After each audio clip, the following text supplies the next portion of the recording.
광고 말씀 먼저 드리겠습니다. 공동회의 광고입니다. 박정원 담임 목사님, 유임 목사 청빙 투표가 위한 공동회의가 3월 13일 주일날 있습니다. 일부 예배 후부터 오후 1시까지 있을 예정입니다. 자세한 사항은 주보와 안내문을 참조해 주시고 이를 위해서 기도해 주시기를 부탁드립니다. 주일학교 겨울 행사가 준비되고 있습니다. 주일학교 행사 일정표를 또 참조해 주시고 원활한 준비가 잘 될 수 있도록 또 기도해 주시길 바랍니다. 상반기 연희 제자 훈련은 모집 중입니다. 예배 후에 로비에 있는 신청서를 또 작성해 주시고 담당 교육자에게 전해 주시면 되겠습니다. 이제 다 같이 성령에 맞춰 묵도하심으로 수요 예배를 하나님께 드리겠습니다.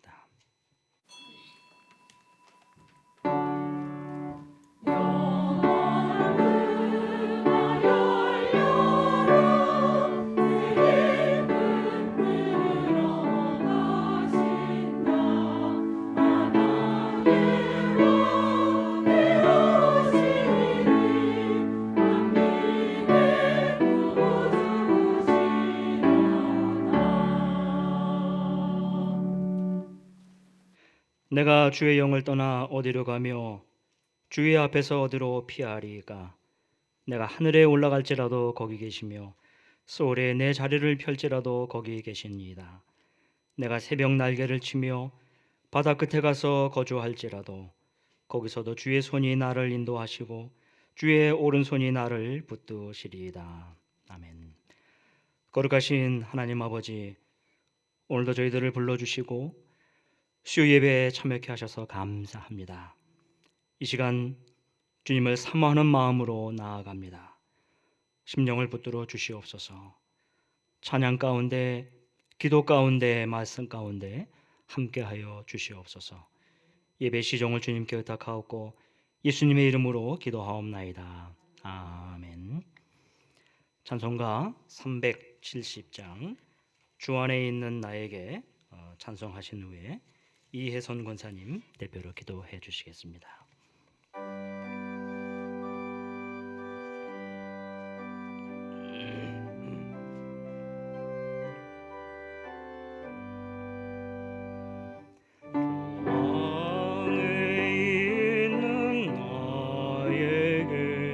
단 근심이 있으랴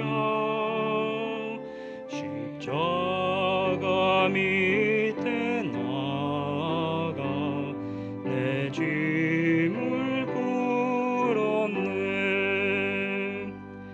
주님을 찬송하면서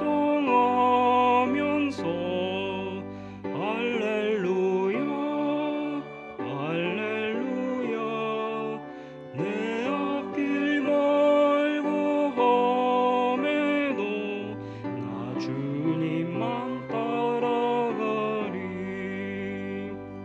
그 두려움이 변하여 내 기도 되었고 전날의 한숨 변하여 내 노래 되었네. 주님을 찬송하면서 할렐루야 할렐루야 내 앞길 멀고 험해도 나 주님만 따라가리. 내 주는 자비하셔서 늘 함께 계시고 내 궁핍함을 아시고 늘 채워주시는 주님을 찬송하면서 할렐루야 할렐루야 내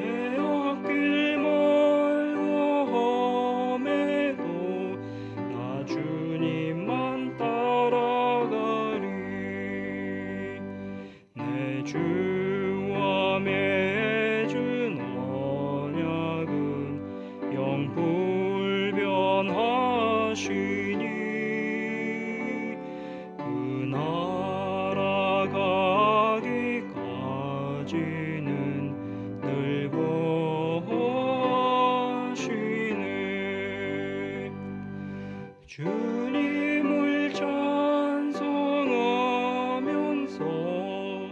할렐루야 할렐루야 내 앞길 멀고 험해도 다 주님만 따라가리.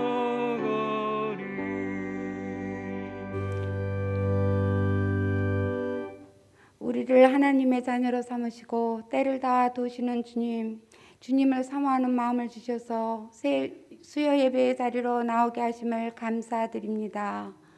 이 시간 드려지는 예배가 신령과 진정으로 드려지게 하시고 예배를 통하여 성령 충만하게 하시고 치유와 회복의 시간이 되기를 원합니다. 우리는 하나님의 자녀로서 빛과 소금으로서의 삶을 살아야겠지만 세상의 유혹에 따라 살아왔음을 회개하오니 주님의 은혜로 정결하게 되는 은혜가 임하길 기도합니다. 우리는 지금 코로나로 우리의 힘으로는 감당하기 어려운 시간을 보내고 있습니다. 우리를 긍휼히 여기시어 이 코로나가 하루속히 종식되어 우리의 일상이 예전과 같이 돌아올 수 있게 하여 주시기를 원합니다. 박재훈 담임 목사님 능력의 장중에 붙들어 주시고 영육간의 강건함을 허락하시어 이 어려움의 시대에 살아계신 하나님의 말씀을 담대하게 선포하는 목사님이 되게 하시고 올 한 해 계획하고 행하는 모든 사역 위에 지혜와 명철함을 허락하시어 하나님께 온전히 이루어드리는 사역이 되게 하시고 우리 부교육자님께도 동일한 은혜를 허락하시어 함께 기도하며 동역하여 영적 양적 부흥을 이루는 우리 연희교회 되기를 기도합니다. 진행 중인 수련회를 통해서 우리 학생들 하나님과 동행하는 삶이 되어 가정에서나 학교에서나 어디에서나 하나님의 사람으로서 빛과 소금의 삶을 잘 감당하는 그들이 되게 하시고 새롭게 시작되는 연희 제자 훈련 많은 성도들 함께하여 하나님을 아는 지식이 더욱 깊어져 이 세상 속에서 선한 영향력을 끼치는 하나님의 사람으로 세워지길 기도합니다. 박재훈 담임 목사님 위임 투표를 위한 공동회의를 준비하고 있습니다. 잘 준비되게 하시고 모든 성도들 기도하는 가운데 참여하여 하나님을 기쁘시게 하는 우리 연희교회 되기를 원합니다. 오늘도 병성에 누워있는 우리 환우들 함께 하시어 안수하여 주시고 하나님의 의뢰로 병이 낫는 은혜가 임하길 기도하며 살륨 찬양대의 찬양 기뻐 받으시고 말씀을 증거하기 위하여 단위에 세우신 박모세 선교사님 성령과 능력으로 붙드시어 준비하신 말씀 증거하기에 부족함이 없게 하시고 말씀을 듣는 저희들 말씀대로 살아가기를 결단하는 시간 되길 원하오며 예수님의 이름으로 감사하며 기도드립니다. 아멘.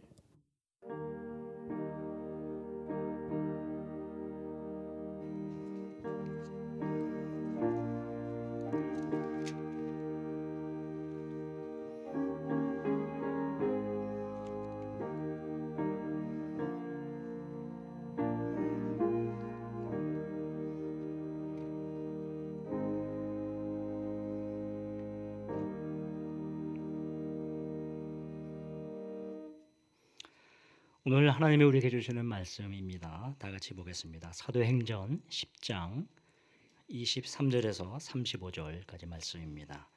신약성경 204쪽입니다.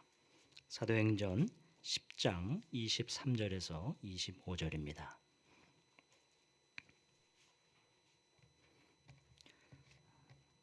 제가 봉독해 올리겠습니다. 베드로가 불러들여 유숙하게 하니라. 이튿날 일어나 그들과 함께 갈새 요빠에서 온 어떤 형제들도 함께 가니라. 이튿날 가이사랴에 들어가니 고넬료가 그의 친척과 가까운 친구들을 모아 기다리더니 마침 베드로가 들어올 때 고넬료가 맞아 발 앞에 엎드려 절하니 베드로가 일으켜 이르되 일어서라 나도 사람이라 하고 더불어 말하며 들어가 여러 사람이 모인 것을 보고 이르되 유대인으로서 이방인과 교제하며 가까이 하는 것이 율법인 줄을 너희도 알거니와 하나님께서 내게 지시하사 아무도 속되다 하거나 깨끗하지 않다 하지 말라 하시기로 부름을 사양하지 아니하고 왔노라. 묻노니 무슨 일로 나를 불렀느냐. 고넬료가 이르되 내가 나흘 전에 이맘때까지 내 집에서 제9시 기도를 하는데 갑자기 한 사람이 빛난 옷을 입고 내 앞에 서서 말하되 고넬료야 하나님이 내 기도를 들으시고 내 구제를 기억하셨으니 사람을 요바에 보내어 베드로라 하는 시몬을 청하라. 그가 바닷가에 무두장이 시몬의 집에 유숙하느니라 하시기로 내가 곧 당신에게 사람을 보내었는데 오셨으니 잘하였나이다. 이제 우리는 주께서 당신에게 명하신 모든 것을 듣고자 하여 다 하나님 앞에 있나이다. 베드로가 입을 열어 말하되 내가 참으로 하나님은 사람의 외모를 보지 아니하시고 각 나라 중 하나님을 경외하며 의를 행하는 사람은 다 받으시는 줄을 깨달았도다. 아멘. 샬롬 찬양대 찬양 있겠습니다.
수요 예배의 또 다른 큰 은혜는 우리 샬롬 찬양대의 또 찬양이 아닌가 생각합니다.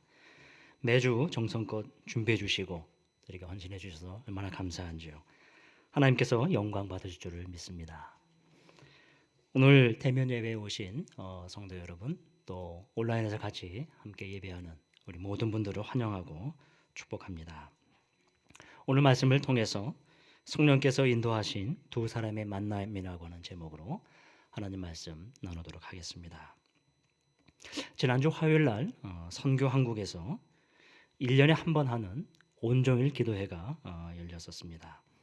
오전 10시부터 저녁 9시까지 총 4개의 주제로 청년, 교회, 하나됨, 연합, 타문화 선교와 선교 한국 운동이라고 하는 4가지 영역을 구분하여 하루 종일 찬양과 또 말씀을 듣고 기도 합주회로 온종일 보내는 시간이 있었습니다. 우리 홍유한 선교사님이 오전에 청년의 기도를 또 캄보디아에서 해주셨고요. 저는 마지막 섹션에 타문화 선교와 선교 한국 운동이라고 하는 영역에서 저녁 설교를 하고 기도회를 인도했었습니다. 선교 한국을 통해서 청장년들, 각 선교단체들과 한국교회 연합을 위해서 기도하며 온종일 기도하는 참 뜻깊은 시간을 가졌습니다. 그리고 온라인으로 진행되었던 이 한 온종일 기도 합주회를 통해서 많은 이들이 다시금 하나님 앞에 헌신하며 또 나아가는 시간이기도 했습니다. 선교 한국에 관해서 조금 더 설명을 좀 드리고 싶습니다.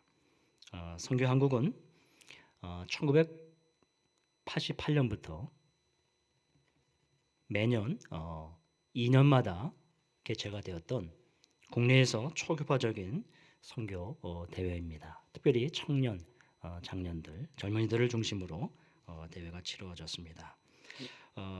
88년도에는 우리 연유교에서도 계속 참여를 했었는데요. 매년 첫 해 할 때는 한 800여 명부터 시작을 하고 한 1000여 명, 이것이 해를 거듭할수록 한 3000명에서 한 6000여 명의 많은 이들이 참석을 해서 선교 대회를 진행했었습니다. 연유교에서도 연유교에는 90년부터 참석을 했었는데요. 90년도에는 2명이 참석을 합니다. 그리고 92년도에는 3명이, 4년도에는 17명이, 96년도에는 23명이, 그리고 98년도에는 20명이 참석을 합니다. 이 대회에 한 교회에서 이렇게 단체로 참석하는 경우가 참 드문 경우인데요. 연유교에서 많은 청년들이 참석을 했었습니다.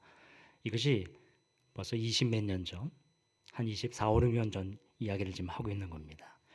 그 가운데 1998년도에 대회를 참석했던 우리 청년 가운데 20명이 이제 있었는데요. 그 가운데 우리 김현희 선교사 또 김경민 선교사가 이 대회에 참석을 했었습니다. 곽수연 자매 혹시 기억하십니까? 그 동생이 곽계일 형제가 이때 헌신하여서 이제 목사가 되었습니다.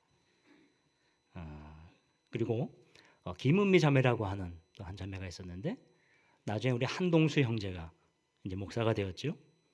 둘이 결혼하여서 이제 또 사역의 길을 또 가고 있습니다. 선교 한국이 한국 선교계에도 많은 영향을 미쳤지만 우리 연유교에서도 적지 않게 또 영향을 주었던 것 같습니다. 또 특별한 한 사람이 더 있었는데요. 우리 곽진호 집사입니다. 98년도에 참석을 하고요. 그때 그 당시 청년부에서 한 3, 4년 차 정도 되었는데 이때 이 대회를 참석을 하고 선교적인 또 많은 생각을 또 마음을 얻게 되었습니다. 이제 이후에 오랜 세월이 지나 또 교회 안수 집사가 되고 지금은 선교위원회 부장으로 또 섬기고 있습니다. 저는 지난주에 이렇게 온종일 기도회를 같이 참여하면서 하나님께서 우리를 얼마나 어떻게 세워가셨고 지나간 세월들을 또 돌아보는 귀한 시간이었습니다. 사실 선교 한국은 제가 선교사로 헌신하게 되었고 또 선교지를 정하는 데 있어서도 아주 깊은 또 관련을 또 맺기도 했습니다. 선교 한국을 통해서 많은 한국의 청년들이, 젊은이들이, 또 많은 사람들을 하나님께서 세워 가셨습니다. 한 4천에서 한 6천 명 정도의 참석자 가운데 이 주일간 대회를 마치면서 한 6, 70%의 사람들이 헌신을 하게 됩니다. 그리고 실제로 그때 헌신했던 많은 사람들이 선교지로 나갔습니다. 벌써 20여 년 훨씬 더 세월이 지났음에도 불구하고 여전히 선교지에서 사역을 하고 있는 많은 사역자들이 있습니다. 제 동료매들도 여전히 선교지에 있고요. 안타깝게도 그 가운데 선교지에서 또 순직을 당한 또 많은 또 분들도 계십니다. 우리가 이런 과정을 통해서 선교에 미친 영향을 또 하나님께서 쓰셨던 것을 또 보게 됩니다. 과거에는 이렇게 많은 사람들이 헌신을 하고 또 많은 선교지로 또 나가게 되었는데 이것이 지나간 한 10여 년 정도부터는 이 선교지로 나가는 성장 국도가 이제 굉장히 완만해지게 됐고요. 언젠가부터는 이것이 하향 곡선으로 내려가는 상황을 또 보게 됩니다. 이제 그러다가 코로나 팬데믹을 또 맞았던 거죠. 그래서 이 코로나를 통해서 실제로 이전부터 이미 나가는 선교사들이 줄어들었음에도 불구하고 이 코로나 영향으로 인해서 더 많은 제한과 또 더 많은 수가 이제 또 줄어드는 것을 또 당면하게 됩니다. 아마도 다시 나가는 것이 또 활기를 찾기까지는 아마도 많은 시간이 필요할 것 같습니다. 코로나 상황이 또 언급이 됐는데요. 벌써 올해가 이제 3년째를 맞고 있는데 사실 이 코로나가 선교에 미친 영향이 작지 않은 것은 여러분도 이미 알고 계시리라 봅니다. 선교의 대상은 그대로입니다. 여전히 미전도 지역에 있고 미전도 종족이 있습니다. 그리고 수많은 모슬렘들이 있습니다. 그런데 이 코로나로 인해서 이제는 선교의 이 사회적 환경이 이제 많이 바뀌게 됐던 거죠. 그래서 한편으로는 본질적인 사역은 그대로 유지하고 계속해서 진행해 나가는 것은 당연한 한 축인데 또 하나의 면은 이제는 이런 환경의 변화로 인해서 사역적인 또 패턴에도 많은 또 변화를 필요로 하기도 합니다. 몇 가지 이로 인해서 바뀐 상황을 좀 살펴보면 이렇습니다. 첫째로 선교지로 나가는 못하는 현실적인 제한을 또 크게 이제 받는다는 것이죠. 실제로 나가는 추세가 이렇게 이제 줄어든 것이 아마도 이 코로나가 어떠한 면에서는 많은 면에서 선교에 대한 새로운 또 조명을 또 하는 시간이기도 합니다. 그러나 나가는 것이 포기되어지거나 이 중단되어서는 아니 될 것으로 믿습니다. 왜냐하면 선교지는 여전히 또 현지에서 직접적인 또 사역을 또 필요로 하기 때문입니다. 다만 이제 이전에 가졌던 이 사역의 패턴들이 이제는 생각지도 않은 다른 면에서 이제는 도구와 또 그런 방법들을 또 활용해야 할 필요가 있습니다. 이 유튜브나 SNS 같은 이 온라인 방식으로 이전에도 많이 활용이 되었지만 실제로 이 코로나 팬데믹 가운데 이 아랍권이라든지 또는 특별히 이제 중국권 같은 경우는 줌 이 방식을 통해서 그 전에 접근하지 못했던 대상들을 또 향해 훨씬 더 효율적인 사역들을 하게 되는 결과를 또 얻게 됩니다. 좀 더 다양한 방법들, 다양한 모습들을 통해서 이 사역을 필요로 한 것이 이제 우리가 직면하고 있는 또 현실일 거라 생각을 합니다. 한국 교회 전반적으로 줄어든 이 재정적인 상황도 선교하고 또 무관하지 않을 것입니다. 이제 과거에 가졌던 이런 대규모 프로젝트라든지 그런 큰 예산을 요하는 것들은 아마도 이제 많은 영향을 이제 미치게 됩니다. 그래서 어쩌면 더 소규모로 더 내실 있는 사역을 하기 위해서 또 이 환경이 또 필요한 것이 아닌가도 생각해 보게 됩니다. 현재 국내에서는 많은 교단과 또 선교단체들 또 많은 선교계에서는 이제 이 코로나 팬데믹 상황 이후에 이제는 이 위드 코로나 가운데 어떻게 하는 것이 정말로 본질적인 사역을 유지하면서도 어떻게 하면 다양한 방법으로 더 많은 접근과 또 사역을 이룰 것인가 이것이 큰 화제이고 크게 연구하고 방안을 찾고 있습니다. 크게 두 번째로 이 코로나로 인해서 또 변화된 것 중에 하나가요. 국내에 입국해 있는 많은 외국인들 이주민들입니다. 물론 이것은 코로나 이전에도 이미 한국에 많이 들어와 있는 상황이죠. 우리가 생각하는 것보다도 훨씬 더 많은 숫자가 한국 사회에 들어와 있습니다. 타문화 선교 또 한국 선교 한국에 어쩌면 또 하나의 큰 축으로 대두가 되는 그리고 이것이 앞으로 어떻게 교회가 이것을 이해하고 해결해야 하는가 큰 과제를 안기도 합니다. 사실 이제는 이주민 선교 개념이 아니라 이주민 목회라고 하는 개념으로 우리가 훨씬 더 가깝게 접근하고 이해할 필요가 있습니다. 이주민, 이 다문화 가정에 대한 더 많은 이해가 필요할 것이라 생각을 합니다. 그러나 아직도 현실은 그렇지가 않은 것 같아요. 아직도 지역교회에서 이주민이라든지 이 다문화 가정이라든지 아직도 이해되지 않는 많은 면들이 있고, 그리고 그들과의 이 거리감이 아직도 좁혀지지 않는 것도 또 현실적인 하는 면이라 생각을 합니다. 어쩌면 그래서 이 이주민 목회라고 하는 개념으로 본다면 이들에 대한 더 이해와 접근이 필요로 하겠고요. 그리고 이들에 대한 수용과 또 이들에 대한 케어도 필요하고, 그리고 전도와 양육이라고 하는 개념도 이 이주민 또 다문화 가정이라고 하는 이 대상을 놓고서도 더 살펴봐야 할 필요가 있다고 봅니다. 또 하나 이 코로나 팬데믹이 주는 또 하나의 큰 변화 중에 하나가요. 국내에 입국해 있는 한국 선교사들의 이 증가한 숫자입니다. 이미 코로나가 시작되기 전에 추방을 받거나 비자발적 철수로 인해서 국내에 들어와 있는 선교사 숫자가 한 수백 명에 이르다가 이제 코로나라고 하는 상황을 통해서 훨씬 더 그 숫자가 많아졌습니다. 지금 정확한 통계가는 아니지만 몇 가지 통계를 종합해 본다면 한 7, 8천여 명 정도의 선교사들이 지금 국내에 들어와 있습니다. 아직도 나가지 못하고 와 있는 것도 현실이지만 많은 경우에 사역지가 변경이 되거나 또는 사역의 전환을 필요로 하는 선교사들이 또 현황이기도 합니다. 이를 위해서 그들이 속해 있는 파송했던 교회들의 이해도가 더 많이 필요하고, 그들을 후원하는 선교사 교회들의 또 참여가 더 많이 필요로 합니다. 우리 은용한 선교사님을 기억하시죠? 우리 협력 선교사 가운데 이분은 우즈벡에서 한 10년 정도를 사역을 하다가 추방을 받았습니다. 다시 국내에 들어와서 저희 같은 도 단체라 본부 사역을 한 3년 정도 하고 선교지를 이제 태국으로 또 옮기게 됩니다. 그래서 태국에 있는 무슬림들을 향해서 사역을 하다가 한 7년 만에 다시 또 추방을 받게 됩니다. 그래서 국내에 들어와서 이제는 제3의 선교지로 다시 나가는 것이 사실상 쉽지가 않아요.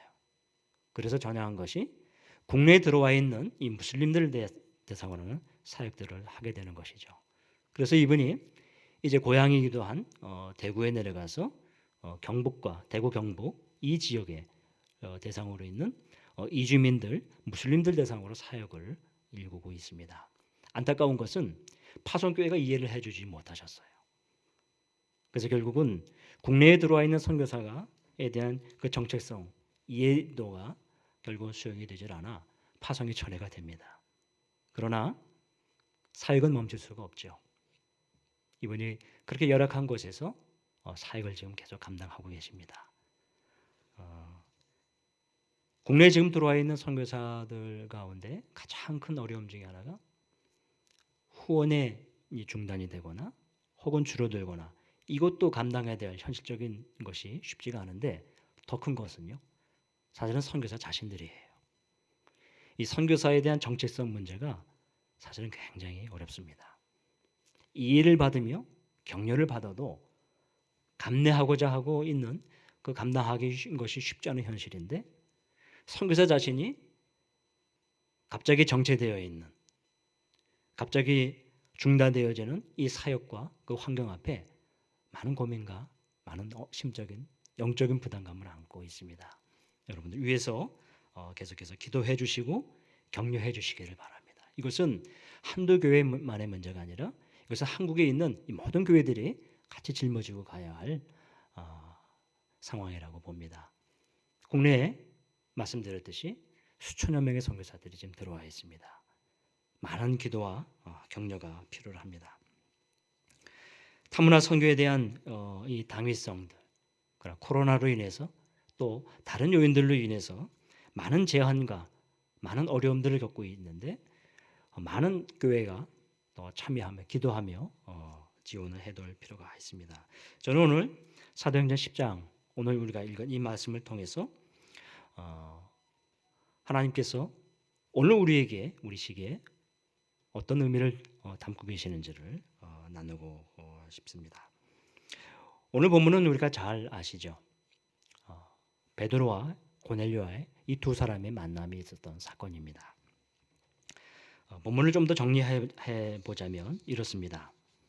오늘 본문이 주는 의미는 이방인에게 복음이 전해지는 이게 첫 번째 사건의 의미를 안고 있습니다.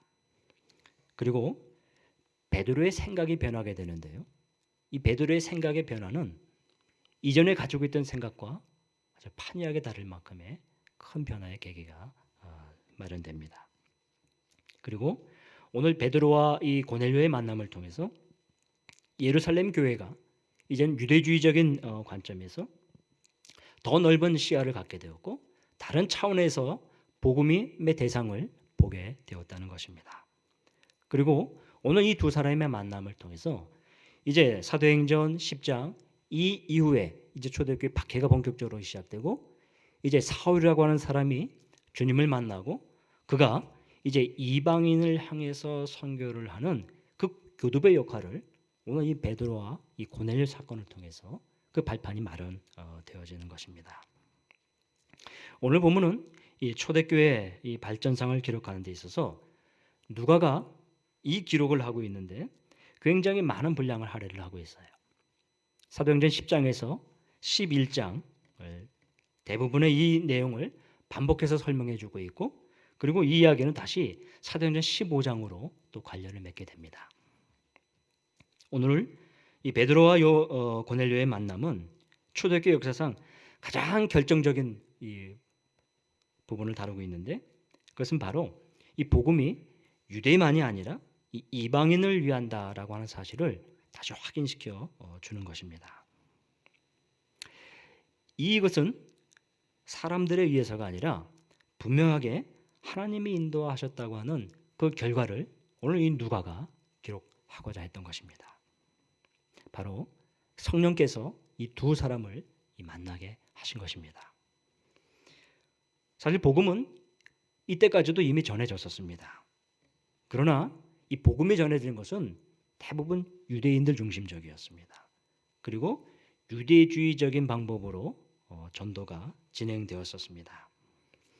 예수님을 통해서 실제로 유대인들뿐만이 아니고 많은 이방인들에게도 치유나 이적이 일어났었지만 정확한 복음이 이방인들에게 비로소 전해지고 그들이 성령을 만나게 되고 성령을 임하는 이 사건은 비로소 이 고넬료를 통해서 이루어진다는 것입니다. 그래서 오늘 누가는 이 사도행전 10장에 이 사건을 반복적으로 여러 상황을 자세하게 설명해 주면서 그가 이야기해 주고 싶은 것은 사실 베드로는 고넬료가 회심을 하고 회심을 했다는 것은 그는 이미 경건한 사람이라고 표현을 하죠. 그리고 고넬료는 이방인이었지만 군대의 장수였지만 그는 하나님을 경외했던 사람이었습니다. 그래서 그는 구제하고 그는 기도를 계속해서 했던 사람이었습니다. 그런데 그가 정작 이 복음의 이 깊이를 이해를 하지 못했던 것이었죠. 베드로가 고넬료를 통해서 만남을 통해서 고넬료가 비로소 성령을 받게 되고 회심을 하게 되는 것이죠. 그런데 중요한 것은 누가가 이 사건을 기록하면서 초점은 고넬료에게 믿는 것이 아니라 사실은 베드로에게 있었어요. 왜냐하면 베드로의 그 회심을 이 누가는 자세하게 기록해 주고자 했던 것입니다. 베드로의 바로 선교적인 회심이라고 할 수 있습니다. 베드로가 이렇게 선교적인 회심을 갖기까지는 시간이 많이 걸렸습니다. 오늘 고넬료를 만나기 전에 이 베드로의 상황은 어떻습니까? 누가복음 사도행전 이 9장에 보게 되면 욥바에서 죽었던 도르가를 살려내는 이 기적을 일으켰던 상황이에요. 그리고 그 기적을 일으키고 그 다음에 이 고넬료를 이제 만난 겁니다. 사도행전 9장 41절 42절에 보면 이렇습니다. 베드로가 손을 내밀어 일으키고 성도들과 과부들을 불러들여 그가 살아난 것을 보이니 온 욥바 사람이 알고 많은 사람이 주를 믿더라. 여러분 이것이 얼마나 큰 기적입니까? 죽은 사람이 지금 살아났어요. 베드로는 당시에 예루살렘 교회의 지도자였습니다. 그는 오순절 이후에 성령을 받고 설교를 하니 3천 명이 넘는 사람이 그 자리에서 회개하고 주님께로 돌아오게 됩니다. 그런데 베드로는 수많은 과정을 거치면서 사역적인 이 정점을 이뤘던 바로 지금 그 시기였습니다. 주님께 부르심을 받고 베드로는 우리가 알다시피 베드로의 생애를 살펴보면 그는 파란만장한 과거를 거쳤었습니다. 3년 동안 그는 주님과 동고동락을 했었습니다. 가장 많은 훈련과 교육을 받았고 가장 가까이에서 그는 주님으로부터 가장 귀한 말씀들을 가장 많이 듣고 지내왔었습니다. 그리고 그는 크고 작은 그는 그 자신도 이적을 체험하면서 주님으로부터 훈련을 받게 되었던 거죠. 십자가 사건 전에 그는 그럼에도 불구하고 연약함이 드러납니다. 그리고 그는 주님을 부인한다고 하는 가장 저 밑바닥까지 곤두박져 내려가는 그런 상태까지 이르게 되죠. 그러던 그가 부활하신 주님을 이제 만나게 됩니다. 그리고 오순절 사건을 통해서 그는 성령을 입고 이제는 교회 지도자로서의 역량이 발휘될 만큼 큰 리더로 성장합니다. 그리고 예루살렘 교회에 돌아왔던 그 수천 년 만의 성도들을 돌아보는 교회 지도자가 되었고요. 그리고 예루살렘 공회의 대표적인 또 그런 리더가 되었습니다. 그런데요, 그랬던 베드로가 선교를 몰랐어요. 이방인에게 복음이 열린 것을 그는 이해를 하지 못했습니다. 이해하지 못할 뿐만이 아니고 그는 유대주의적인 사고방식 그리고 유대주의적인 이 사역적인 패러다임 전환이 전혀 되지를 않았었죠. 그런데 그가 오늘 비로소 고넬료를 만난 것을 통해서 그는 이전에 생각하지 못했던 다른 차원에서의 복음을 이해하게 되었고 그는 그의 막혔던 눈이 이제 비로소 열리게 된 것입니다. 이전에 주님으로부터 많은 복음을 들었지만 천국 복음을 듣긴 했었지만 비로소 고넬료의 사건을 통해서 그는 복음이 무엇인지 복음이 누구를 위한 것인지 누구를 향했던 것인지를 이제 비로소 알게 되었던 것이죠. 이것은 마치 믿는 자들을 핍박하고 박해했던 이 사울이 다메섹 도상에서 주님을 만나고 난 이후에 그는 철저하게 그의 신앙관이 깨졌습니다. 그리고 그는 그의 정체성이 이제는 바뀌고 말았습니다. 바로 그랬던 것처럼 오늘 사건을 통해서 베드로의 회심은 바로 그러한 변화의 의미를 갖는다는 것이죠. 여러분 이것이 선교를 이해하는데 얼마나 쉽지 않은가를 오늘 누가는 오늘 이 사건을 기록하면서 그것을 전해주고자 했던 것입니다. 사도행전 10장에서의 이 베드로와 고넬료의 만남, 이 두 사람의 만남은 그들을 위해서 계획된 것이 아니었습니다. 그리고 그들을 하나님께서 인도하셨습니다. 성령께서 인도하셨습니다. 오늘 누가는 이 만남을 기록하면서 사도행전에서 이 한 획을 명확하게 긋고자 했던 것입니다. 저는 오늘 이 두 사람의 만남을 좀 더 확산해서 이렇게 한번 생각해 보고 싶습니다. 이 베드로와 고넬료와의 만남, 이들의 만남은 유대인과 이방인의 만남이었습니다. 그리고 교회 지도자와 세상의 지도자의 만남이었습니다. 이 두 사람의 만남은 전도자와 또 피전도자의 이제 만남이었고요. 또 기독교와 이슬람의 만남이라고도 볼 수 있을 것입니다. 자기 문화와 타 문화의 만남이기도 하고요. 또 선교사와 또 현지인들의 만남이기도 합니다. 선교단체와 또 헌신자들의 만남이기도 하고요. 그리고 우리 한국인들과 또 이주민들과의 만남이기도 합니다. 이것은 우리 남한 사람들과 탈북자들과의 만남이기도 합니다. 베드로가 고넬료를 만나기 전까지 그는 누군지를 정확히 몰랐던 그 복음의 대상에 대해서 그는 확연히 생각이 바뀐 것처럼 오늘 이 두 사람의 만난 의미가 시사하는 바가 많다고 봅니다.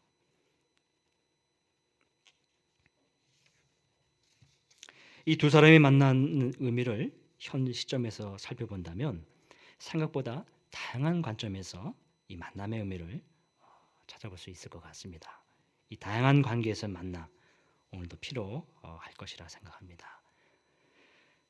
한 가지 기억하시기를 바라겠습니다. 이 베드로도 고넬료도 자의적으로 움직이지 않았다는 것입니다. 더 정확한 것은 그들은 스스로 움직이지를 못했습니다.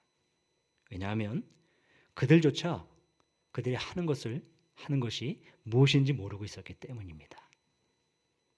그들의 공통점이 있었는데요. 그것은 그들이 기도하면서 살고 있었다는 거예요. 베드로는 교회 지도자로서 그는 비록 복음이 이방인들을 향해서 가져야 되는 것을 이해하지 못했지만 그는 기도를 하는 사람이었습니다. 그리고 이 고넬료도 비록 이방인이었지만 복음의 본질을 구원을 향하신 하나님의 그 깊은 구원의 뜻을까지는 다 알지는 못했지만 그럼에도 불구하고 그는 기도하는 사람이었습니다. 기도하면서 일했고 기도하면서 사람들을 만나갔습니다. 그리고 기도하면서 사람들을 존중했습니다. 그리고 구제를 했고 기도하면서 사람들을 돌아보았습니다. 그런 가운데 성령께서 그들을 만나게 하신 것입니다. 그들의 기도 가운데 임하셨습니다. 그리고 그들의 기도 가운데 보여주셨고 말씀해 주셨습니다. 그리고 기도 가운데 그들을 인도해 주셨습니다. 사랑하는 우리 선교회 우리 동역자 여러분, 참 감사한 것은요, 연희교회는 선교적으로 뿌리가 있는 교회입니다. 지나간 세월 동안 많은 참여와 또 많은 헌신이 있었습니다. 많은 기도가 있었고요. 그리고 이 기도는 계속되고 있습니다. 선교를 이해하고 있는 분들이 참 많이 계시다는 것이죠. 사실 다른 많은 교회를 접하고 또 많은 곳에서 교제를 하다 보면 지역 교회가 그렇게 선교에 대해서 참여를 하고 이해도가 생각보다 이해하는 교회가 그렇게 많지 않다는 것이 현실입니다. 선교를 위해서 기도하고 함께 헌신하며 또 이 사역에 동참하시는 우리 연희교회 또 성도님들을 정말 축복합니다. 선교의 관심자와 헌신자가 적어 보이는 것 같아도 그것이 적은 것이 아닙니다. 여전히 하나님께서는 사람을 준비시켜 주시고 불러서 쓰고 계시기 때문입니다. 사랑하는 성도 여러분, 오늘 베드로가 만났던 이 고넬료, 베드로는 그가 자의적으로 생각하지 못했던 면을 성령께서 그의 생각과 마음을 바꾸어 주셨습니다. 그리고 성령께서 그를 인도하셔서 성령께서 원하시는 사람을 만나게 하셨습니다. 준비하신 사람을 만나게 하셨습니다. 여러분에게 있어서 이 고넬료는 누가 될 수 있을까요? 이방인 한 사람, 이방인 한 가정의 이 소중함을 알고 계신 성령께서 저와 여러분들을 통해서 어떻게 쓰시고 어떻게 역사하실지 기대하며 기도하게 됩니다. 우리는 새로운 시기와 환경 앞에 놓여 있습니다. 지혜가 필요하고 또 도전이 필요합니다. 무엇보다 기도가 절실히 필요한 시기입니다. 하나님께서 일하시는 손길 앞에 우리를 더 드리며 그렇게 헌신하며 나아갔으면 합니다.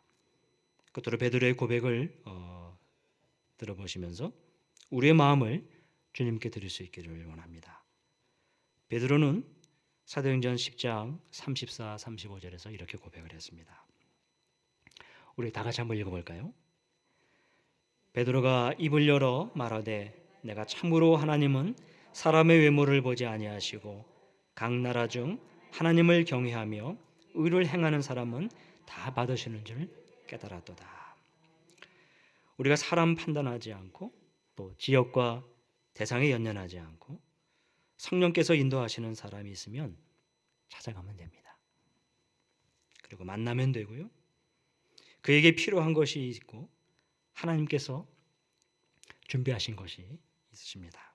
기도 가운데 성령께서 보여주시고 말씀해 주시고 인도하시면 우리는 그대로 순종하며 나아가는 것입니다.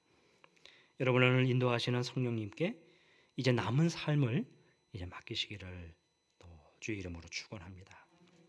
주여, 내게도 의미 있는 만남을 허락해 주십시오. 베드로의 입장에서 넘어서야 할 그 한계가 있습니까? 주님, 제가 넘어서야 할 한계가 있습니까? 주님, 보여주십시오. 또 말씀해 주십시오. 그리고 저로 하여금 나아가게 하여 주옵소서. 같이 기도하겠습니다. 할렐루야. 주님의 크신 이름을 찬양합니다. 베드로와 고넬료를 만나게 하신 하나님, 이런 만남을 우리에게도 허락하여 주시옵소서. 무엇보다 기도하게 하옵소서. 주님 만나는 삶이 더 깊이 일어나게 하여 주옵소서. 베드로처럼, 심지어는 이방인이었던 고넬료처럼 주님 매일 기도하며 살게 하여 주옵소서. 기도하며 사람들을 돌아보게 하여 주옵소서. 그리고 기도하며 두 사람에게 찾아오셔서 보여주셨던 것처럼 주님, 제 인생 가운데 또 풀리지 않고 해결되지 않는 문제들을 풀어주시옵소서. 보여주시고 말씀하여 주시옵소서. 특별히 우리 인생이 하나님 나라를 위해 귀하게 쓰임받는 삶이 되게 하여 주시옵소서. 주님, 내 남은 인생이 주님께서 사용해 주시고 가장 뜻깊고 가장 보람 있는 곳에서 주님께 쓰임 받으며 살아갈 수 있도록 인도하여 주시옵소서. 예수님의 이름으로 기도하옵나이다. 아멘. 다 같이 찬송가 450장 내 평생 소원 이것뿐 찬양하시고 축도로 예배를 마치겠습니다.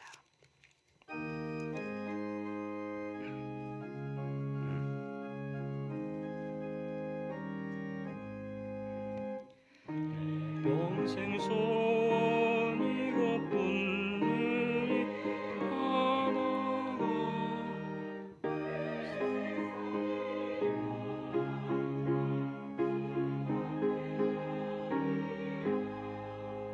음같이 헛된 세상을 취할 것 무엇냐 이 소생함만 하여도 헛된 것뿐일세 불같은 시험 많으나 겁하지 맙시다 우주의 권능 크시니 이기고 남겠네 금보다 귀한 믿음을 잠보게 되도다 이 진리 믿는 사람들 다 복을 받겠네 살같이 빠른 광음을 주위에 아끼세 몸과 마음을 바치고 힘써서 일하세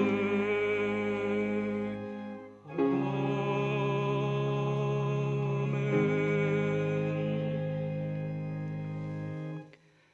지금은 우리 주님 예수 그리스도의 은혜와 하나님 아버지의 그 크신 사랑하심과 성령님의 감동, 감화, 충만하신 은총이 오늘 주의 말씀을 듣고 하나님의 뜻을 따라 나아가는데 이전 생각에 매이지 않고 새롭게 순종하며 주저하지 않고 담대히 나아가기로 다짐하는 사랑하는 연예 모든 성도들과 각 가정과 모든 일터 위에, 그리고 코로나로 인해서 열악한 상황에서도 헌신하며 사역 감당하기 위해서는 우리 모든 선교사와 선교지 위에 지금으로부터 영원토록 항상 함께 있을지어다. 아멘.